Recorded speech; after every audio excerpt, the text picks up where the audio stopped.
एक बार एक प्रसिद्ध महात्मा के पास एक व्यक्ति आता है और कहता है, महात्मन, मुझे आपसे एक प्रश्न पूछना है।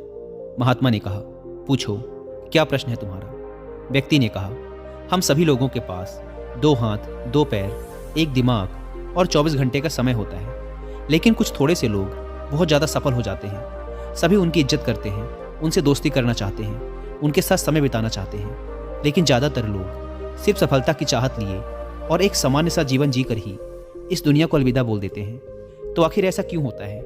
क्या फ़र्क है इन दोनों प्रकार के लोगों में? व्यक्ति का प्रश्न सुनने के बाद महात्मा मुस्कुराए और बोले, सफल और असफल व्यक्ति में केवल एक ही चीज़ का फर्क होता है और वो है उनकी आदतें। तुम हर रोज़ क्या चुनते हो, इसी से निश्चित होता है कि तुम क्या बनोगे। अगर तुम आराम, आलस्य और छोटे कामों को चुनते हो तो असफलता निश्चित है, लेकिन अगर तुम हर रोज़ मेहनत, अनुशासन, लगन, चुनौती और मुश्किल कामों को चुनते हो तो तुम्हारी सफलता भी निश्चित है।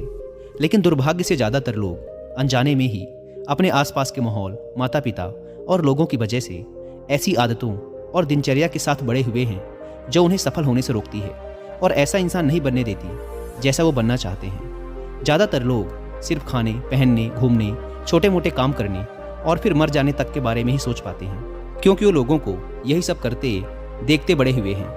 तो ऐसे लोगों की ज़िंदगी में चमत्कारिक बदलाव केवल तभी आ सकते हैं जब वो अपनी सोच, दिनचर्या और रोज़ की आदतों में बदलाव लाएं।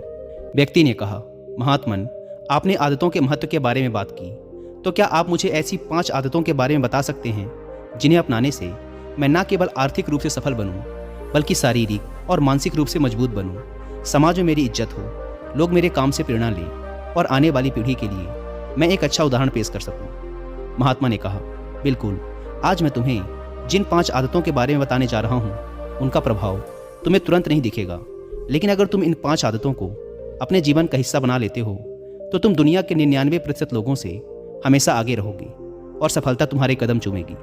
महात्मा ने कहना शुरू किया, पहली आदत, अपनी सुबह का नियंत्रण अपने हाथों में लो। हर सुबह हमारे पास 2 विकल्प होते हैं। पहला, कि हम सोते हुए लगातार सपने देखते रहें, या फिर सुबह जल्दी उठकर उन सपनों को पूरा करने के लिए मेहनत करें। लेकिन दुर्भाग्य से ज़्यादातर लोग पहला विकल्प ही चुनते हैं और ख़ुद को बिस्तर के आराम से निकलने नहीं देते। और जब ये देर से सोकर उठते हैं, उसके बाद भी अपना सुबह का बचा हुआ समय फालतू के कामों जैसे इधर उधर घूमना या बैठकर दोस्तों या घर वालों के साथ गप्पे मारने में निकाल देते हैं। और ये एक असफल व शिकायत करने वाले व्यक्ति की पहली निशानी है। लेकिन अगर तुम सफल होना चाहते हो तो सुबह जल्दी उठकर पहले 2 घंटे खुद पर लगाओ। कम से कम 20 मिनट एकांत में पैदल घूमने के लिए जाओ। ऐसा करना तुम्हारे दिमाग में नए और सकारात्मक विचारों को जगह देगा। उसके बाद 20 मिनट का ध्यान करो। यह तुम्हें दिन भर शांत और प्रसन्नचित्त रखेगा। कम से कम 30 मिनट रोज व्यायाम करो। इससे तुम्हारा शरीर ताकतवर और ऊर्जावान बनेगा। यह तुम्हारे आत्मविश्वास को बढ़ाता है। रोज सुबह 15 मिनट सूर्य की रोशनी शरीर पर पड़ने दो। ऐसा करना तुम्हें निरोगी रखने के साथ साथ तुम्हारी निराशा भरी मानसिकता को कम कर तुम्हारे अंदर आशा और उम्मीद बढ़ाता है। रोज सुबह कम से कम 30 मिनट से 1 घंटे का समय उस काम के बारे में पढ़ने या सीखने में लगाओ जिस क्षेत्र में तुम सफल होना चाहते हो। रोज सुबह के 1 घंटे का यह अभ्यास तुम्हें उसी क्षेत्र में काम कर रहे अन्य लोगों से बहुत आगे लाकर खड़ा कर देगा। सुबह के 5 घंटे सबसे ज़्यादा ऊर्जावान होते हैं, इसीलिए इस समय किसी दूसरे के हाथ मत आओ। सुबह के इस समय को खुद को बेहतर बनाने और अपने लक्ष्यों को पूरा करने में लगाओ। दिन के सबसे मुश्किल काम को सुबह सुबह ही खत्म करने की आदत डालो। ये आदत तुम्हें चिंता मुक्त और मन को हल्का रखेगी। अपने सुबह के कुछ घंटे सफल बनाओ और ये तुम्हें सफल बना देंगे। लेकिन दोस्तों, सुबह जल्दी उठकर इन आदतों को अपनाना इतना आसान नहीं है। इसके लिए पहले हमें अपना माइंडसेट डेवलप करना पड़ेगा। और सुबह जल्दी उठने के लिए आपके माइंडसेट को डेवलप करने में आपकी हेल्प करेंगी 2 बुक, जिसमें से पहली बुक का नाम है द मिरेकल मॉर्निंग और दूसरी बुक है द 5 AM क्लब। ये दोनों ही बुक्स हमें सिखाती हैं कि दुनिया के सबसे सफल लोगों का मॉर्निंग रूटीन कैसा होता है और कैसे हम भी इस रूटीन को अपनाकर अपने जीवन में चमत्कारिक बदलाव ला सकते हैं। लेकिन अगर आपके पास इन दोनों ही बुक्स को पढ़ने का टाइम नहीं है तो अब आप हिंदी में इनकी बुक समरी भी सुन सकते हैं कुकू FM ऐप पर। कुकू FM, जो कि इंडिया का सबसे बड़ा ऑडियो बुक प्लेटफॉर्म है, उसके पूरे साल भर का सब्सक्रिप्शन पड़ता है 399 रुपीज़ का। लेकिन अगर आप WI50 कूपन कोड अप्लाई करते हैं तो पहले 250 लोगों के लिए यह प्राइस घटकर हो जाएगा सिर्फ 199 रुपीज़ का, वो भी पूरे साल भर के लिए। ऐप को डाउनलोड करने की link description and first comment पर मिल जाएगी। महात्मा ने कहा, दूसरी आदत, हर किसी के लिए हर समय उपस्थित रहना बंद करो। अगर तुम हर किसी के लिए आसानी से उपलब्ध हो जाते हो तो इसका मतलब है कि तुम्हारे जीवन में कोई बड़ा लक्ष्य नहीं है। ऐसा करके तुम लोगों की नज़रों में अपना मूल्य खो देते हो। लोग तुम्हें गंभीरता से नहीं लेते। इसीलिए ऐसे इंसान को अपना समय देना बंद करो जो तुम्हारी इज्जत नहीं करता और तुम्हें फालतू इंसान समझता है। ध्यान रखो, अगर हर इंसान अपनी मर्जी के अनुसार तुम्हारे समय का उपयोग कर रहा है और तुम सभी के लिए आसानी से उपलब्ध हो तो तुम कभी भी एक प्रभावशाली व्यक्ति नहीं बन सकते। तुम्हारी इस कमी की वजह से लोग तुम्हारी अच्छाइयों पर भी ध्यान नहीं देंगे और तुम्हें हल्के मिलेंगे। लेकिन इसकी जगह अगर तुम समझदारी के साथ अपने समय का सही उपयोग करके अपने लक्ष्य की तरफ बढ़ते रहोगे तो लोग तुम्हारी इज्जत भी करेंगे और तुमसे प्रेरणा भी लेंगे। ध्यान रखो, सूरज की अनुपस्थिति में ही लोग उसकी कीमत को जान पाते हैं। जितने लंबे समय तक बरसात के बादल रहेंगे उतनी ही ज़्यादा लोगों के अंदर सूरज को देखने की चाहत बढ़ेगी। गर्मी में ज़्यादा धूप के कारण लोग जिस सूरज को नापसंद करते हैं, सर्दी और बरसात में लोग उसी सूरज का इंतजार करते हैं। लेकिन तुम्हें सिर्फ लोगों को दिखाने के लिए अपनी उपस्थिति को कम नहीं करना, बल्कि तुम्हें कम उपस्थित रहना है क्योंकि तुम अपने समय की इज्जत करते हो और अपने काम को लेकर गंभीर हो। महात्मा ने आगे कहा, तीसरी आदत, जल्दी निर्णय लेना सीखो। कमजोर विचारों वाले लोग हर निर्णय को लेने में समय लगाते हैं, लेकिन जो उच्च प्रदर्शन करने वाले लोग होते हैं वो जल्दी निर्णय करते हैं और काम पे लग जाते हैं। जल्दी निर्णय लेने वाला इंसान देर से निर्णय लेने वाले इंसान से हमेशा आगे रहता है, क्योंकि देर से निर्णय लेने वाला इंसान जब तक सोचेगा और हर संभावित विकल्प के बारे में विचार करेगा तब तक एक निर्णायक व्यक्ति निर्णय लेकर काम भी शुरू कर चुका होगा और ज़रूरत पड़ने पर खुद को या अपनी योजना को बदल भी चुका होगा। इसीलिए निर्णायक बनो। तुरंत निर्णय करने की काबिलियत होना एक बहुत बड़ी ताकत है, बिना ये जाने कि जो निर्णय मैं ले रहा हूँ वो 100% सही है या नहीं। मुश्किल समय में ऐसे निर्णय लेने के लिए बहुत ही आत्मविश्वास और हिम्मत की ज़रूरत पड़ती है, लेकिन जल्दी निर्णय लेने का फ़ायदा ये है कि किसी भी समय ज़रूरत पड़ने पर हम बदलाव कर सकते हैं।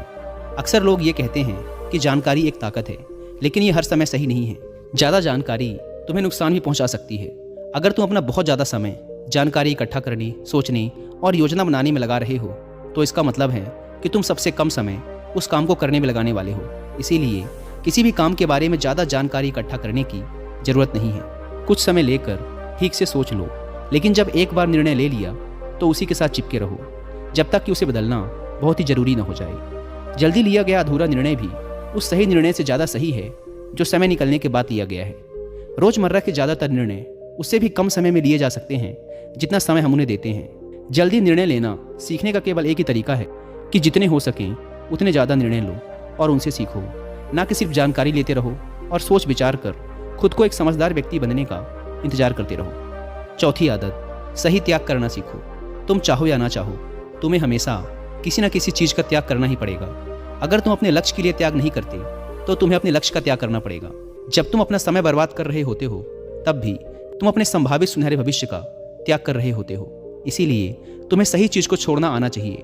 अगर तुम्हें सफल होना है तो कई बार तुम्हें अपने मित्रों का त्याग करना पड़ेगा जो तुम्हें पीछे खींचते हैं।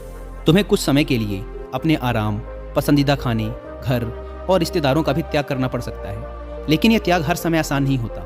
खासकर जब तुम जवान होते हो तो तुम्हें लगता है कि मैं अपने आराम और खुशी को क्यों छोड़ूं, लेकिन सच्चाई यही है कि तुम्हें अपने आज के आराम और खुशी से आगे कुछ नहीं मिलने वाला सिवाय दुख और पश्चाताप के। लेकिन इसका मतलब ये नहीं है कि तुम्हें हमेशा ही त्याग करना पड़ेगा और तुम्हारा पूरा जीवन नीरस हो जाएगा। ये त्याग सिर्फ कुछ समय के लिए है, लेकिन एक बार जब तुम सफल हो जाओगे तो तुम्हें उतने त्याग नहीं करने पड़ेंगे जितने तुम्हें आज करने पड़ रहे हैं। लेकिन समस्या ये है कि ज़्यादातर लोगों को तुरंत ही खुशी और सफलता चाहिए, जो उन्हें आज छोटे मोटे त्याग करने से भी रोकती है। लेकिन त्याग का दूसरा पहलू ये भी है कि एक इंसान के रूप में तुम अपने सर्वोच्च क्षमता तक पहुंच सकते हो और वो सब कुछ हासिल कर सकते हो जिसके तुम सपने देखते हो। इसीलिए सही चीज़ों का त्याग करना सीखो। महात्मा ने आगे कहा, पांचवी आदत, अनुशासित रहो। जितनी भी बातें अभी तक मैंने बताई हैं वो सब बेमतलब हैं अगर तुम्हारे अंदर अनुशासन नहीं है तो। हर इंसान अनुशासन के महत्व को जानता तो है, लेकिन वो फिर भी अनुशासित नहीं रह पाता। अनुशासन की बातें करना और इसे जीवन में उतारना दो बिल्कुल अलग चीज़ें हैं। लेकिन एक अनुशासित जीवन जीना इतना मुश्किल भी नहीं है जितना यह लगता है। अगर तुम खुद के प्रति ईमानदार हो तो यह बहुत आसान है। तुम हर रोज़ वह काम करना शुरू कर दो जो तुम्हें लगता है कि तुम्हें करना चाहिए, फिर चाहे तुम्हारा वो करने का मन कर रहा हो या ना कर रहा हो। शुरुआत अपने बिस्तर से करो। सुबह जैसे ही नींद खुले आलसियों की तरह पड़े रहने की बजाय तुरंत बिस्तर छोड़ दो। कसरत करो, स्नान करो, ध्यान करो, फिर अपने सबसे ज़रूरी काम करो। अनुशासन हमें हमारे लक्ष्य की ओर केंद्रित रखता है। हमारा खुद पर नियंत्रण बढ़ता है। हम विपरीत परिस्थिति में भी खुद को शांत रख सकते हैं। अनुशासन एक धागे की तरह होता है, जितनी बार लपेटोगे उतना मजबूत होता चला जाएगा। अनुशासन की कमी हमारे आत्मविश्वास को भी कमज़ोर बनाती है, और कमज़ोर आत्मविश्वास के साथ कोई भी इंसान अपना सर्वश्रेष्ठ नहीं कर सकता। इसीलिए अपने अंदर की कमजोरियों के खिलाफ लड़ते हुए रोज़ अपने अनुशासन को मजबूत करते चले जाओ, क्योंकि अनुशासन के द्वारा ही दूसरी अन्य आदतों का अपनी सफलता के लिए उपयोग किया जा सकता है। दोस्तों, उम्मीद है कि वीडियो पसंद आई होगी, और जाने से पहले एक बार फिर याद दिला दूँ कि कुकू FM पर the miracle morning and the 5 AM club book की हिंदी में बुक समरी सुनना ना भूलें। ऐप की link description and first comment पर दी गई है।